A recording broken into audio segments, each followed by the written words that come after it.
compliqué. Hein. Non, je comprends pas.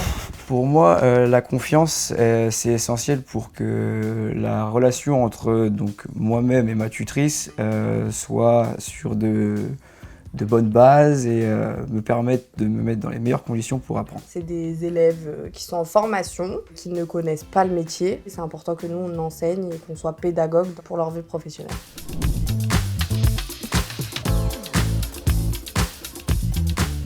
Moi, je déborde de questions. Donc du coup, Léa est toujours là et patiente et donc du coup, prend le temps de répondre à toutes mes questions. Voilà, déjà, merci pour tous ces compliments. C'est normal. Je te mettrai une bonne note à la fin de l'année. Alors, moi, j'ai mis aimer la transmission. C'est pas inné hein, de savoir transmettre son savoir-faire et ses expériences à quelqu'un. Ça prend du temps de répondre aux nombreuses questions, parfois. Surtout quand il y en a beaucoup. Oui, il faut le faire avec passion pour donner envie à l'autre de continuer. Donc, vraiment, aimer transmettre, c'est important.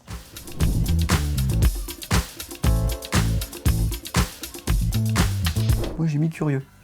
Curieux parce que il faut avoir envie d'apprendre et vraiment quand on est bloqué, on appelle Léa. Alors moi j'ai mis la motivation puisque pour moi c'est très important qu'un apprenti soit motivé dans le cadre de sa formation, dans le cadre des missions qu'on va lui donner puisque quand il met du cœur à l'ouvrage, tout se passe mieux et pour lui et pour nous.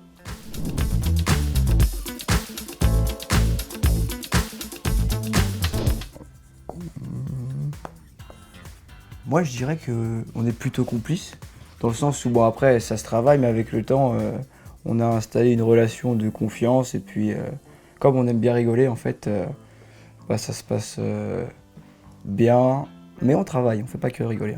Moi j'ai mis communication, puisque c'est important, comme dans toute relation, finalement.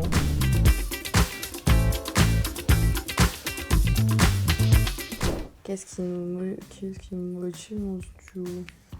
Oh si, je trouve que c'est motivant d'avoir une bonne entente entre nous. C'est vrai que les conditions de Mais c'est une travail... source de motivation du coup, vrai. parce que...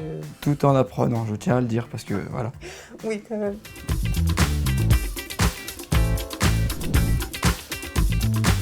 Pour être un bon tuteur, il faut être à l'écoute de l'apprenti, connaître ses besoins et s'adapter à lui. Pour moi, il faudrait que les tuteurs ou les responsables de stage donnent la chance à la jeunesse parce que c'est l'avenir. Et en fait, ça passe par être patient parce qu'on ne peut pas demander à quelqu'un qui n'y connaît rien d'avoir du résultat tout de suite.